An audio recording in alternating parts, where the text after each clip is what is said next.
we have with us Corinne Peek-Asa, and she is a friend of mine, and we've worked together on projects, and she does such interesting research that I decided she was someone that I really wanted to be sure to involve in our Lunch and Learns. She's currently the Associate Dean of Research for our College of Public Health, and she's also a professor in the Department of Occupational and Environmental Health. She directs a very important Center for Disease Control funded center, the Injury Prevention Research Center. She's also director of the NIH Fogarty funded International Trauma Training Program. And just a little bit about her, her academic background. She has a Bachelor of Science in Biochemistry from the University of New Mexico, and her Master's in Public Health and PhD is from the University of California in Los Angeles. And she was on the faculty, actually, in the Department of Epidemiology at UCLA before she came to the University of Iowa. Her experience in injury and violence prevention is something that really is nationally and internationally known. She's past president of the Society for the Advancement of Violence and Injury Research. She was named the 2009 Research America Public Health Hero and has received the very distinguished College of Public Health Faculty Service Award, and that was in 2011. She serves on the board of scientific counselors for the Center for Disease Control, the National Institute for Occupational Safety and Health, and the Driver Education Committee of the Transportation Research Board. We are so grateful to have her here today, and if you would please go ahead and silence your phone, and then help welcome Corey, and her presentation today is on Steering Teens Safe, how research has informed best practices for new drivers. Thank you, Linda. I think I have everything turned on. Can you hear me? Am I being pressured? Okay, excellent. So today we're going to talk about teen driving. With the Injury Prevention Research Center, we do research on all different types of injuries. So violence prevention, we just finished a week of doing a service learning course on bullying prevention activities in the Cedar Rapids schools. We do sports injuries, disaster injuries, so we really do try to work on the field broadly. But our focus today is teen driving. Figure out which is the right button to push. Do it this way. So first we're going to talk a little bit about the brain, because I think first we need to understand why teen driving is even something that as public health professionals or anyone who's on the roadway might want to know a little bit about. So the teen brain is very different from the adult brain. And as we understand so much more about neurobiology, we're getting a better sense of really what is the trajectory of development and how long does that take. And we know so much now that we didn't know even 5 years ago, that both the World Health Organization and the Department of Health and Human Services have redefined the period of childhood to last through the age of 24. Which is probably younger than some of you in this room. And it's not to say that you're not smart and you can't be very capable at doing adult things, but the complete trajectory of your brain is not done developing until about that period. So one of the hallmark differences with the teen brain is this interplay between the limbic system, which is the emotional center. It is this cascade of hormones that overtakes you whenever there's something emotional going on. Am I okay? Okay, Erica's gonna fix my mic. Erica takes very good care of people. Okay. Oh, okay. Much better. Thank you. And the frontal cortex, which is the thinking part of the brain. It's where you make very rational, long-term based decisions. And so when you're a teen, the limbic system is really active. It's really coming into its adult version. The frontal cortex is also very active, but it's not as in its final stages of development yet. And one important feature is that the connection between these two systems is not that strong yet. That's still part of what's being put together. So very, very dictated by emotions. And so this temperamentalism, you know, I have 2 teenage daughters at home, you know, acting like an adult for 10 minutes and then a 2-year-old for 10 minutes is really part of the biological developmental process. And it does make, you know, implications about where decisions come from. Are they emotional-based decisions, or are they very you know, sort of deductive reasoning, long-term based decisions. And that has a lot of implications for looking at risk behavior and risk development. So to drive it home a little bit more, we're going to actually watch some videos of teens driving. And these are, you know, don't worry, we're not doing any gory videos today, but they're just to give you a picture of some of the decisions that are made along the way. So here is a teen that he's stopped in a traffic line. And what you're seeing, let me orient you just a little bit. Here is a camera that's looking into the car where the driver is sitting. And that's a camera looking out at the front. So what you see in that window is what the driver is seeing as he's going along. And it's a very short clip, but he's waiting in line. We just want to watch what he does. Traffic is stopped, not so fun.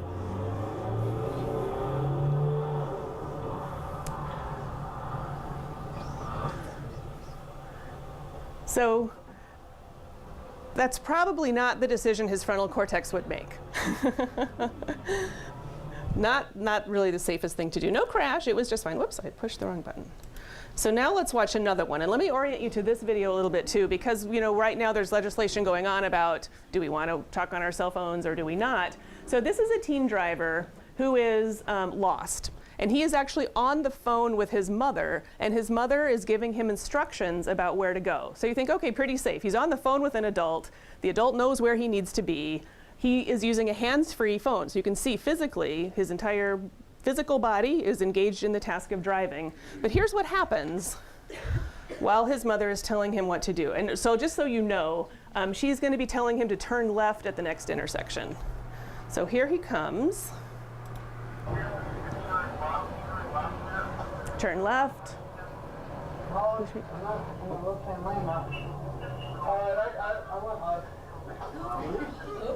Okay, so he is on the phone with his mother saying turn left, and so being completely disengaged in the phone call and disengaged from there, he turns left in front of the red light.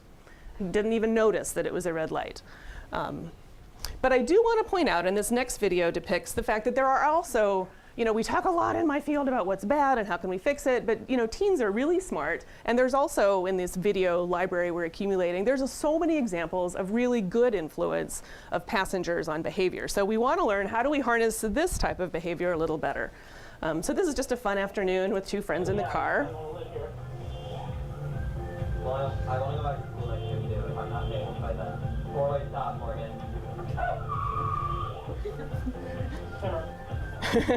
So then he's telling him, oh, and not only did you miss the 4-way stop, but you're being recorded now too. But you know what, just a very simple, we're looking at the environment together, 4-way stop, and it could have prevented a crash. So we have known for a long time that motor vehicle crashes are dangerous. We have known that we need to teach students how to drive at any age, novice drivers, for a very long time. So way back when UNI was the Iowa State Teachers College, they had one of the very first simulated driving labs ever, way back in 1955. So Iowa really has been at the forefront of this driving safety area for a very long time.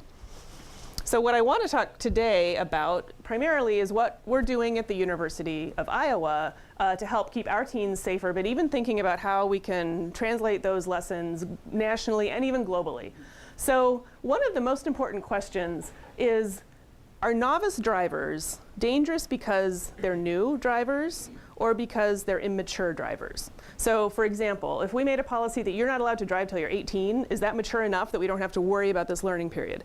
And so if we look at 16-year-old drivers, which across the US, we actually allow driving at 14, unsupervised driving at 14 in Iowa, but for the most part across the nation, it starts between 15 and a half and 16 and a half. And we see this really sharp drop-off, which are the lines that go down from the very first 16-year-old dot. In the very first 6 months is a real, and of course that's, you know, the first month, the first 2 months. It's a quick learning curve, but what's interesting is that we see that exact same curve no matter what age we start driving. So if we look at data now in Europe where they start driving later, we see that same 6-month curve. So it's a little bit of an issue about experience, but it is also an issue of maturity. And so we need to figure out, how do we compensate for both of those challenges when we're putting people in the car for the first time. So we have looked at this quite a bit in Iowa, and this is data from Iowa. We're also interested in rural drivers, because we do know that per mile driven, crash rates are highest on rural roads. And fatal crash rates are especially high because the crashes tend to be more severe and it takes longer to get to a hospital. So a lot of things contribute to the excess burden on rural roads. So here we're looking at the rural roadways, which is the sort of greenish line at the top, and the blue line, which is at the bottom, which is urban teens, and what we or across the age span at crash rates. And what we see is that the difference for rural roads, that learning curve, is even greater than on urban roads. And so we were a little dismayed to find, when we started some of this work, that really we couldn't find a program throughout the entire country that focused on rural driving. So that was something we were very interested in incorporating. So what are the things we need to do to create safe, independent drivers? One is that we do have this learning period. So we need to make sure people have the experience to learn how to drive in a way that the challenges in driving are introduced to them in the safest way. So learning to drive on good roads in the daytime with a supervised driver is a lot better than being thrown out on an icy road by yourself. So one way we can do the learning curve a little better is by limiting risky driving exposures at the early phases of driving. Then we also want to enhance supervised driving to ensure driving proficiency. So we want to make sure that someone who knows how to effectively monitor the car is in the car with the teen while they're learning how to drive. And then finally, a really important piece that's kind of been lost in all of this is that we really need to motivate teens to prioritize driving safety on their own. So one of the jobs of being a teenager is to disobey the rules, to find out where your comfort zone is, how you want to exist as your own independent person. And so there's some concern that if all the rules about driving are when you're going to be home, when you can have access to the car, and your job is, and you're punished when you don't meet those rules, and your job is to break some rules, we're concerned that maybe we're setting up the situation that, okay, well, I may have to be home at 10:30 and my friends have to be home at midnight, so I'm just not going to wear my seatbelt. So we want to make sure that the way we introduce the driving task and the driving responsibility is one that promotes teens to act safely on their own, and to want that, and to do that as an independent person rather than as something dictated by their parents. So what are some things we can do to try to reach those three goals? The one that has been introduced across the United States to great positive effect has been graduated driver licensing laws. And that is for the first bullet of the three. It helps reduce risky exposures when teens are driving for the first time. I'm going to see if I can turn my mic up a little bit. I don't know if I actually even have a volume on here, but I'm going to try. Okay. So probably many of you in this room went through a graduated system when you started driving, and it basically starts you off driving only with a parent. Some states reduce the types of roadways you can be on, the time that you can drive, and one of the most important things is that it reduces your exposure to driving with other teen passengers, because one of the biggest risks for death is when there are a lot of teenagers in the car. So what we found over many years of laws coming and going, so it's very strong policy research, is about an 11 to 34% reduction depending on how comprehensive the law is and how well it's enforced in reductions of fatal crashes involving teens. Now I do want to point out, to make, again, this a public health issue, in about a third of the fatal collisions caused by a teen driver, the person who dies is in another car. So it does matter that the people you're sharing the road with are experienced and competent and are equally interested in staying safe as you. So most states have some sort of stage driving law. 48 have night restrictions, 45 have passenger restrictions. But I do want to point out at the bottom, this is again a rule-based limiting function. We can't have every piece of teen driver safety be rule-based because teenagers, no one really likes rules. So how can we augment graduated driver's licensing to fill in those other bullets, especially motivating independent teen drivers for safety? So one of the ways we tried to get at that last bullet was to develop a program called Steering Teens Safe, which has gone through kind of the trajectory you would want to do research on. We started by a lot of feasibility work, which involves some of Linda's experts, creating and testing a intervention. Then we did a big randomized trial to see if it worked. And so I'll tell you a little bit about what Steering Teens Safe is. So the goal is to focus on communication between parents and teens starting before they're driving unsupervised to help the parent motivate the teen to choose safe behaviors on their own. So it's not a rule-based program, it's the opposite. It's a program where parents are really trying to encourage teen behavior to be independently chosen by them. It's focused on driving skills. Another goal we wanted was to increase the period of supervised driving, because that data has shown is one of the most protective things you can do. If you, as much time as you can possibly have with supervised driving in a variety of driving conditions as the teen is ready for them, the less likely they are to have a crash, not only through their teen years, but actually we now have life course studies that show that to be true, suggest that that's true over the life course. So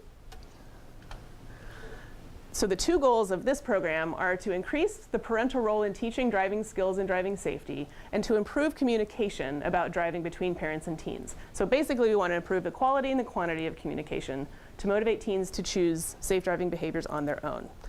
And this is not a program that we thought it's going to solve all the problems, but we really believed it fits a niche with things like graduated driver's licensing that has a different approach. It gives the parents a little bit more a bigger toolkit in working with their teens as they learn how to drive.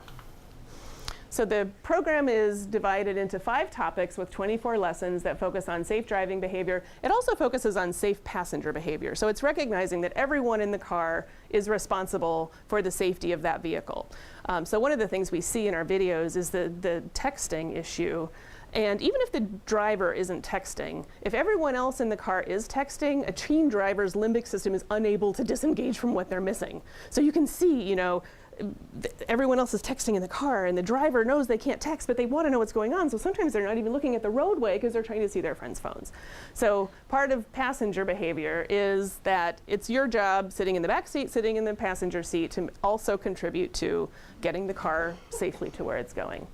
Then we have general driving skills, and again, this piece for rural roads that includes unmarked intersections, gravel roads, 2-lane roads, talks about curvature, farm vehicles, animals, and things like that. The kinds of things we know in Iowa are risks for rural roads. And then also it has a piece that deals with how do you set driving rules and expectations that don't sort of undermine safety behaviors.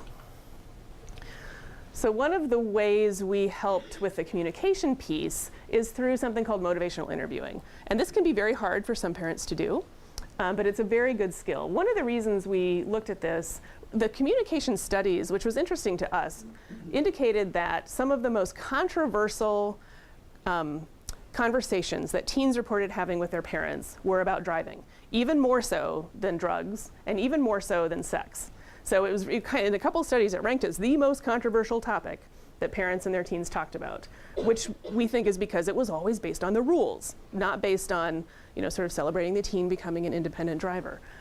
So we taught parents through this program tenets of motivational interviewing, which is a talking guide that helps parents not tell the teen what to do, but to open communication and try to encourage them to think about what they think on their own. So for example, we taught really basic motivational interviewing. It's a very deep, well-studied communication approach, and we boiled it down to something that we can give parents tools and practice quickly and efficiently. So one example of MI skills are ORs, which are open-ended questions, affirmations, reflections, and summaries. So they're all ways that you can not dominate the conversation or tell the teens what to do, but encourage them to explore and tell you what they're thinking about driving. So we have a video that shows an example of some motivational interviewing. In this scenario, the parent introduces a topic with the teen that is not even on her radar. Note how the mother is able to bring up her concern about using cell phones while driving without triggering resistance from her daughter. In the spirit of motivational interviewing, she asks for her daughter's ideas and tries to understand her response without judgment. Okay, I'll call you later. Bye. I can't believe I have my own cell phone now. It'll be a lot easier to get a hold of my friends. Well, Letty, I'm sure glad you liked your new phone. You know, now that you're driving and going places more by yourself, I think this will be a great way for us to stay in contact with one another. Yeah, I guess it will. I'm gonna call Allison to see if she wants to go to the mall later. Oh, wait, before you go, I was thinking maybe we could talk about some safe ways to use your phone. What do you mean? I know how to use a cell phone, Mom. I know, Letty, but I was thinking more like when to use it. Like, for instance, how do you see yourself using your phone while you're driving? I don't know. If I need to talk to someone, or get a call, or a text message, I'll use it. Well, what might be some reasons that you would need to use your phone to call someone in a text message while you're driving? I don't know, to tell you where I am, or if I'm late, or just to check in with my friends. Allison uses her phone all the time while she's driving. Well, how has that worked for her? Well, actually not too well. She hit an SUV a couple weeks ago. I kind of forgot to tell you that. That's terrible. What happened? She was talking on her cell, and she just didn't see it coming. The guy was speeding, so it's not all her fault. Well, wouldn't you say that talking on the phone cut down her reaction time? Yeah, she said it happened so fast, it really scared her. Oh, I bet it did. You know, I appreciate you talking with me about this, Letty. I know that you want to go to the mall and be with your friend, but just give driving, talking on your cell phone, and safety a little bit more thought.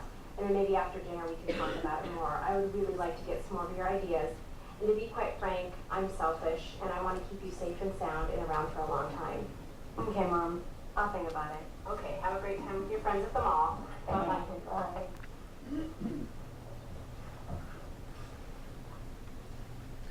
So there was no time in there that the parent told the teen what to do, which is kind of the goal. So what we found when we did our randomized controlled trial is that compared with control teens whose parents did not learn these skills, the intervention teens reported about a 21% decrease in risky driving. Now we did learn that it's really important to ask the teens what their parents talked about, because when you ask a parent what they talk about and the teen what the parent talked about, it's very, very different. And so it was encouraging to us that we did see the teens reporting the intervention parents communicating more and giving them higher marks, because of course the parents all thought they did wonderfully in both the comparison and the intervention group. And then we also noticed that among parents who scored above the mean talking success score, so they're talking improved more, we saw an even greater decrease, a 32% decrease in risky driving. So these two comparisons are important because one tells you, in the best of circumstances, for people who were able to comply with the intervention, how did it work? But then, even when you compare everyone, maybe some who didn't do so well with it, what does it have more of a population effect? That's more of a, what we call an intent to treat analysis. What is it going to look like when you put your intervention out there in the world? So we also looked at some components of what the teens said about what the parent reported or talked to them about. And so we were very interested to see that, for example, even in the control group, most parents at some point talk about wear your seatbelt, but it was higher in the intervention group. We definitely saw that the rural topics were the least talked about in both the intervention and the control groups, but for the most part, fewer than half of parents in the rural teen sample said anything about driving on rural roads. And it's not because they're not aware, it's just because parents are never really given any tools about how they should supervise or talk to their kids about teen driving. So there's no list about, oh, we need to cover gravel roads and we need to cover intersections. You kind of, again, because it's your toolbox that you're used to, you focus on when are you allowed to drive the car and when do you need to be home. Were there any gender differences, teenage males versus teenage females in the intervention success? In two ways. One, women were better at adopting the motivational interviewing skills than men, but that was a really difficult comparison because for the most part, we asked what parent is going to drive more with the teen, and more often those were the moms. I don't know if that's really what happens or if that's a selection bias. But we did see, partly because teen boys report more risky driving, we saw a differentially bigger decrease in risky driving for them. We don't know if that's because the program is more successful or because they just have more statistical distance to go. So we have no, really solid conclusions about who this works better for. We did see some differences in what the family communication patterns were, and I can tell you more about that when we're done here. So, we were very interested in what the parents thought about this, and we were happy that they liked it. All of the parents did engage to some extent in trying these new skills, and most of them reported that they were not only helpful in talking about driving, they were helpful in talking about other topics as well. So it helped the parent calm down. It was something they needed reminders, they needed to catch themselves, always getting harsh and mad. They would remember, I just need to back off and maybe ask a question or do an affirmation instead. So it's really exciting to get a federal grant to do a randomized controlled trial, and then you do it and you get the results and you publish them. But you know, what's interesting in science is then it's, okay, then what? So here we have this program that showed some success. It's not a be-all and end-all solution. Graduated driver's licensing considers its legislation, it acts independently, but a communication strategy is not going to alone really drive fatality rates down. So really the next step we want to take in science is think about where does this fit best, what's its most translatable home, and where is it sustainable. So that's what we've been trying to do. And one way that we have accomplished that is by implementing this as part of workplace wellness programs. So we've worked, actually partly because of connections that Linda helped us make, with Grinnell Mutual Insurance, ACT, and we're now in Rockwell Collins too. So those employees have opportunities to do wellness programs through their workplaces. And one of the options they can choose is Steering Teens Safe. It's been interesting to us that anyone who wants to do it who's an employee can choose this option. And we have had people take it whose kids were as young as 2 and 3 years old because they're already interested in how they're going to get to that stage. And we also have had a few people take it because they don't want to apply these skills to their teen drivers. They want to apply them to their parents, because that is yet another area where people often get involved in taking on decisions about someone else's driving. So this is nice for us because it is a sustainable home. We've been able to do some translation research that show employees are interested in the program, they do the program. We're not measuring the outcomes on the teens because we kind of already did that, but one thing that was interesting is that we found that parent participants in this program report reduced risky driving. So it might be, you know, interesting that maybe having someone think about someone else's safe driving might be the best motivator for someone to improve their own safe driving. Something to explore. So we're also interested in, you know, we've realized through our research that most teens are attentive drivers. They still have to be, you know, taught and gain experience in a safe way, but there are a number of extremely risky drivers out there and they need something different. So one of the things we've done is partner with Dr. Dan McGehee, who directs the Transportation Safety and Human Factors Program at the Public Policy Center. He's an engineer, very interested in the technology piece of all of this. So we're doing a study that's built on a large body of his research that implements these cameras in the car. And then what happens is that parents get a report card that includes both here's what a weekly report looks like. It looks at the number of events, driving errors they've had in their car, compared to their peers who are in the same week of the program. It talks about what, and the parent gets the clip of the video too, so it guides them through what is the error and how do you overcome it, and then it has safety behaviors. How often did you wear a seatbelt? How often did your passengers wear a seatbelt? So what was interesting, though, in Dan's early studies was that they didn't deal with the parents at all. So they didn't know, were the parents using the videos? Were they talking effectively about them with their teen? And so we realized it would be really interesting to put these programs together. So we're now doing a follow-up trial. Oh, then they also get a weekly graph that sort of puts their driving errors in perspective with the other members of the cohort. So now we have a study that has, you know, we're happy as researchers to be back at this federally funded randomized trial where we have cameras that are tracking kids who have no feedback whatsoever, families whose parents get the report card and the videos, and then another set of parents who get the report card and video, but they also get Steering Teens Safe to help them know how to communicate and use the video tools with the teen. So I just want to show you one video that we got recently that again just shows what it looks like in teens' cars. Oh shit, go.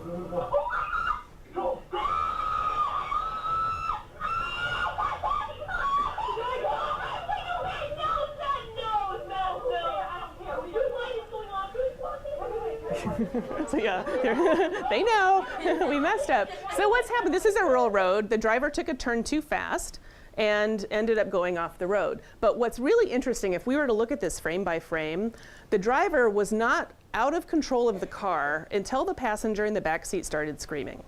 So the drama in the car contributed to the ultimate loss of control, which I have to say, let me bring this back to the point, why the whole car matters. If you look, this is the girl who's screaming. She's not wearing a seatbelt. And what you also don't see when the car actually ended up spinning, she's in the front seat. So she is not only a danger to herself not wearing her seatbelt, she's contributing to the car being out of control. She also could potentially be a hazard to other people in the car. So one reason you should all encourage your backseat passengers to wear their seatbelts is the person unbelted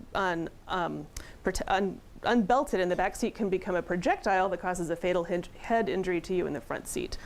So again, it matters. So this is the type of thing, though, that from a human subject standpoint, what do you do when you see this? And we've seen a lot of wild things. One of the things we do is have a suspicious behavior report. So that's any time that we're worried. If it's mild, it'll be a letter to the parent. If it's more, it's a visit from Dan or me to talk about what is it that happened and what are we going to do about this. So for example, we got a video that was kind of happenstance of a girl who picked up a stranger to buy her beer at a convenience store. And that, it's not a driving error, but it's one of those things you just can't ignore. And we have to tell the parent about that. So we need to think about how are we implementing these interventions in a safe way. So what the early data, before we haven't analyzed our data with the communication component of this, is that we do see the camera, when it's there, leads to a very big reduction in safety errors. We're still figuring out if that translates to a reduction in crashes, because again, teens are really smart. They're going to figure out how to beat the system, the camera going on, that might not necessarily translate to safe driving behaviors. But even if that camera gives them a window of getting more experience, we know that is a very effective way to reduce long-term crashes. So what do we need now?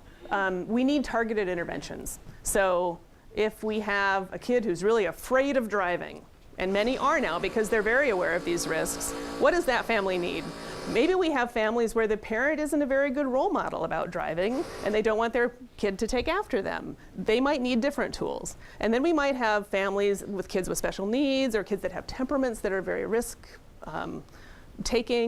What do they need? So we need to figure out what does every family need, and then what are the targeted interventions that families need for specific reasons. And then we need to figure out what is scalable. So for example, this video study is really cool, and you can get this system through a couple insurance companies, but we can't tell you who should have it. And there's a mismatch right now that probably the very high resource families are getting it. They're the ones who are already safety interested because they're purchasing this system. So it may be the scalable problem is that we may be getting the system into the hands of the families that need it the least. So how do we figure out if we have something effective to get it in the right place? And then we need to integrate all of these things together. So we really are happy that we've made a lot of progress, but we have a lot of work to do to figure out what is the most efficient, seamless way, to celebrate what in our culture is really a big deal when you're a kid, being able to drive on your own. We're not going to stop that. So how can we make it safe, and how can we make it a really pleasant experience for everyone on the roadway? So that's a little snippet of a small piece of the big portfolio we have in the Injury Prevention Research Center, but one that has been so fun to work on because we've been able to show some impact. It's been interdisciplinary with partners from the community, all kinds of different areas of research, and it's involved actually getting it out into the world where we can see what happens in the real world, which is nice. So I'm happy to answer any questions about this or other things we do at the Injury Center. So anybody with their team do this steering team safe driving thing? So the question is, can anyone do this with steering team safe? One of the things that's unfortunate about research, at the moment, we don't have any funding to do a website to make it available. That's what we're working on, because what we really want is to have it on a website. We'd really like to embed it with driver's ed, so that it's a parent piece of driver's ed, and then we can build kind of a tracking system into the internet site that helps us see what lessons were done, how much time did they spend. We might be able to ask questions. So that's where we're working now. But I don't know how many of you are interested in the research world, but it is not, it's hard and competitive to get funding for a randomized controlled trial. I don't even know where to look for money to translate a program to make it actually available to people. So our challenge right now is just trying to find the right funding to make it available. We don't want to make money on it, but we can't build a really workable website. So you just have I don't know. those places that have the wellness that work, and unfortunately our institution isn't one of those. So yeah, but hopefully hopefully we're not too far away from this being something that you can log in and make an account and anyone can use it. Any other questions? You really alluded to this, but can you talk a little bit more about the factors that cause the difference in accidents between the rural and urban drivers? Yes. So we need to break it down into crash incidents. So how likely are you to be in a crash? And that's higher per mile on a rural roadway because they're narrow, windy roads, so the visibility is not good. Corners aren't graded, so you're likely to lose control. And think about, how many of you lived in a rural area? Lots of you. Okay, well, picture if you haven't. You're on a farm, you're driving to town, and there are 3 uncontrolled intersections, which means there's no stop sign, no yield signs. And you drive by those 5 years, and you never see another car. And then all of a sudden, here's a car. They condition you to not be alert because you just don't see other cars for so long. So then all of a sudden, there's a crash, and it's really bad because no one yielded the right of way. Then farm vehicles, we have a multi-state study looking at crashes with farm vehicles, and the urban interface is making those more problematic. The bigger, less maneuverable equipment is making those worse. So there are just a lot of risks on rural roads. Traction with gravel roads is something you really can only learn that by practicing. And when we look at how parents drive with their teens, it's for convenience. Parents get now that they need to supervise their teen. So they'll drive to school, they'll drive to the grocery store, they'll drive to the grocery store again, they'll drive to a sporting event, and they'll supervise their teen in all those very controlled settings. But if you ask a parent, well, did you practice on an icy road? The parent will say, no, that's dangerous. It's like, well, then when will they learn? And so what we do also see is parents selectively don't drive on gravel roads. And it's not just a matter of driving on it. You have to have the experience of losing the traction a little bit to really understand how you get that control back. And it's not that parents are doing things wrong, they just really are not given any tools about what are sort of the sequence of steps that are important to learn from an experiential standpoint. Your participants car drivers, or did you look into moped? We recruited only, we had very strict criteria, which is actually an important bias to bring up. We only enrolled kids who were between 3 and 5 months from getting their independent license. So they anticipated that in 5 months they would begin driving independently. And they had to have primary access to a car. So we disproportionately selected out families that have fewer resources because we needed kids to be driving on their own to be able to measure the effect of the program, but a lot of kids don't have a car and don't drive that much. So that's still a piece of that we have to fill in. Have there ever been any studies like this with the simulation center with using teenage drivers? There have been studies with teenage drivers. The simulator has been used more for operator interaction type studies. So there was one study that looked at passenger influence and task management among teens. And it turns out, teens are pretty good at task management. But when the task is something that involves them emotionally, it differentially takes them away from that task. There was also a really big marijuana study in the simulator looking at how marijuana affects your ability to drive. And that was fascinating for a number of different policy and human protection subject standpoints. But that ended up primarily looking at younger drivers because that's who enrolled.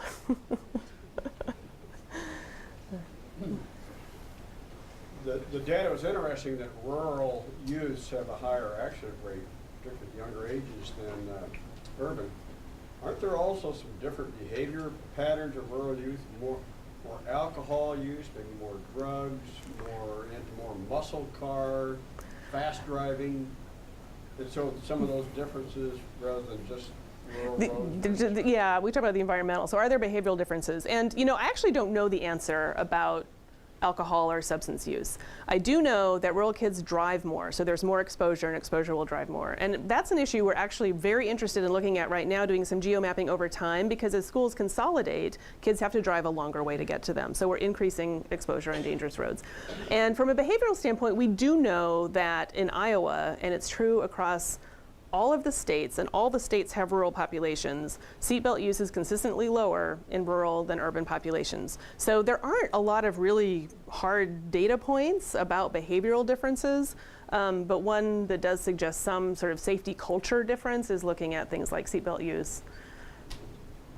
So yes, it's all a nexus of the roadway, the vehicle design, the individual behavior, and then also what is the safety culture from the socio-ecologic standpoint? What are the policies? What are the general?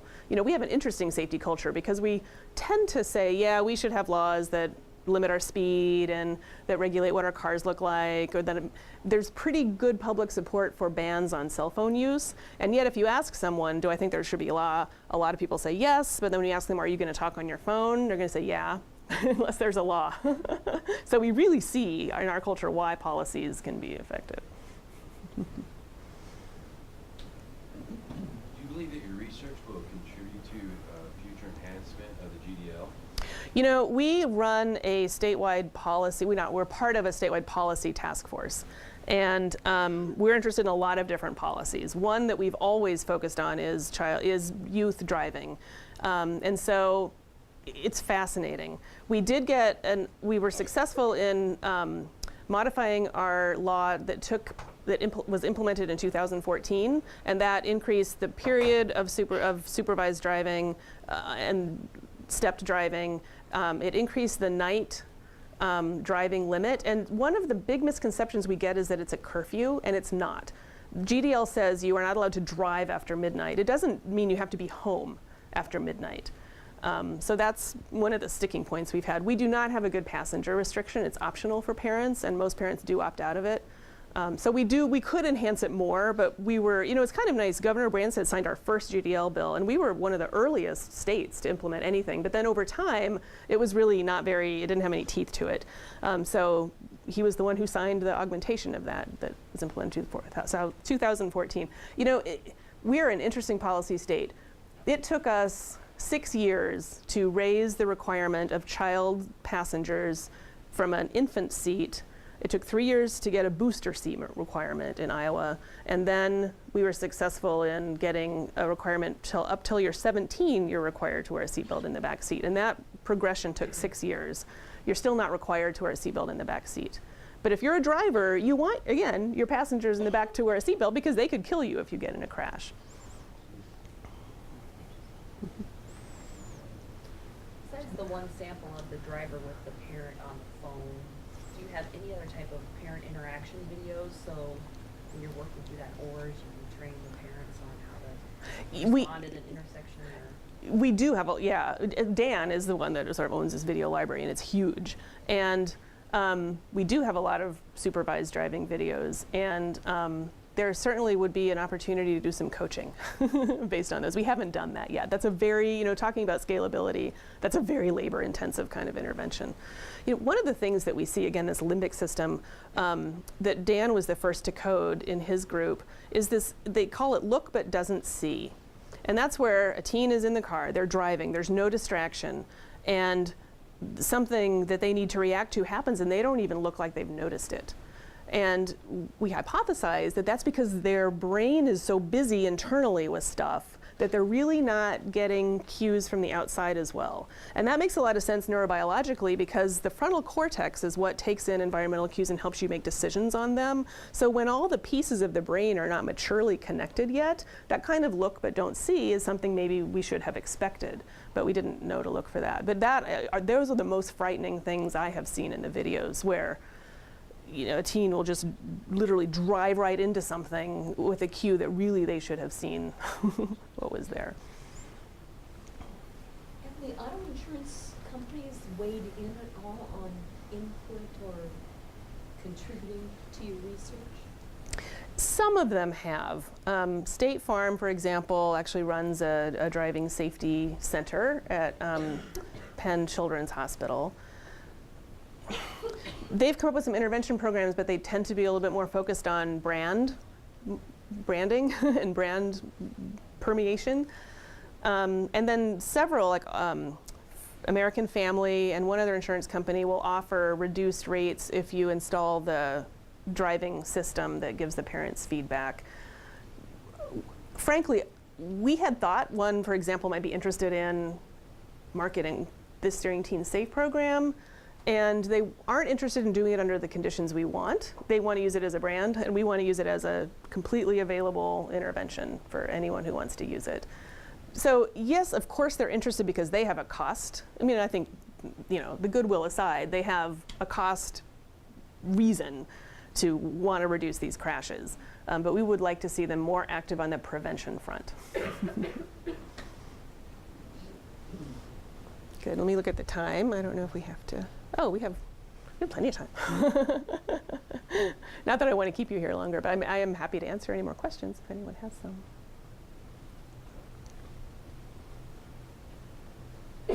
Do you work with a driving instructor and put cameras in their vehicles while they're training drivers?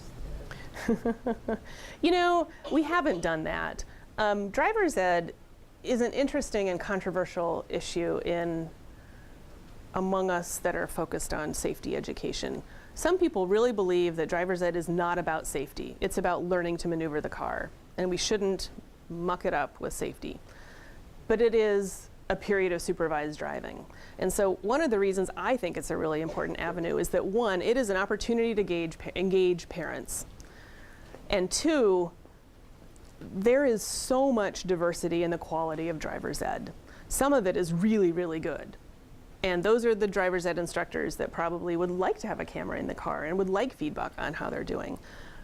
Some are really just meant to churn as many people through as possible. So for example, we have options that if you play football and basketball, they will squish your driver's ed into the period between the two seasons, which, you know, families are so busy, they have to think about what's efficient. So there's definitely a market for that. But there have not been wide-scale evaluations that look at what is the impact of the various forms and curricula of driver's ed on how that results in driving safety.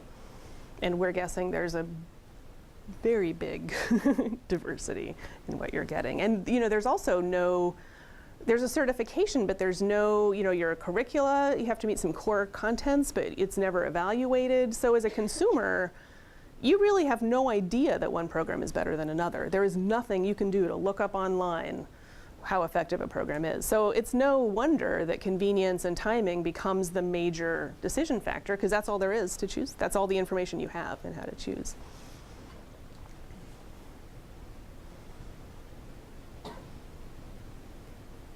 Okay, well, thank you all for spending your cold lunchtime with me.